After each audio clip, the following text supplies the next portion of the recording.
এই গল্প পরে বড় হয়ে সবার মুখে শুনেছি। সে বয়সটা একটা অদ্ভুত বয়স, বুঝলে।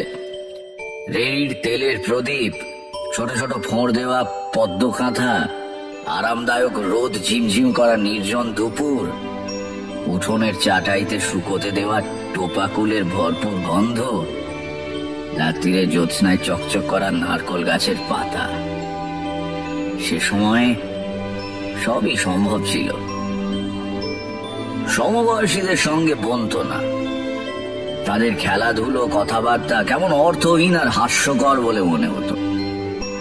একা একা বেড়াতাম মাঠে, বনে, গ্রামের বাইরে যাবার পথে চৌধুরীদের বাঁশ বাগানে। একটা জিনিস খুব অনুভব করতাম, এখনো ভাবলে মন উদাস হয়ে যায়। ধরো খাওয়া দাওয়া সেরে বাড়ির সকলে দুপুরের ঘুম দিচ্ছি, আমি বেরিয়ে চলে গিয়েছি সাঁতরা দিঘির পাড়ে।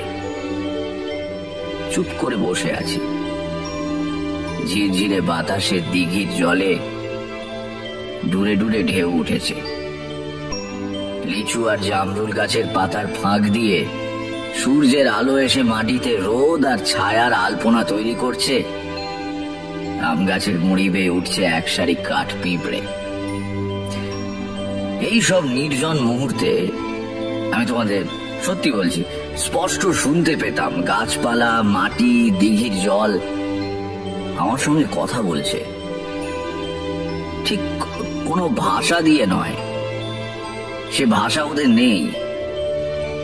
এ অনেকটা গানের সুরের মতো, কিংবা তাও ঠিক নয়, এমন একটা কিছু যা মন দিয়ে বোঝা যায় কিন্তু মুখ দিয়ে বলা যায় না। পরে সাধনা করতে গিয়ে দেখেছি উচ্চকোটির তন্ত্র সাধকেরাও স্বীকার করেছেন যে আমরা যাদের নির্জীব পদার্থ ভাবি তাদেরও প্রাণ আছে, চেতনা আছে।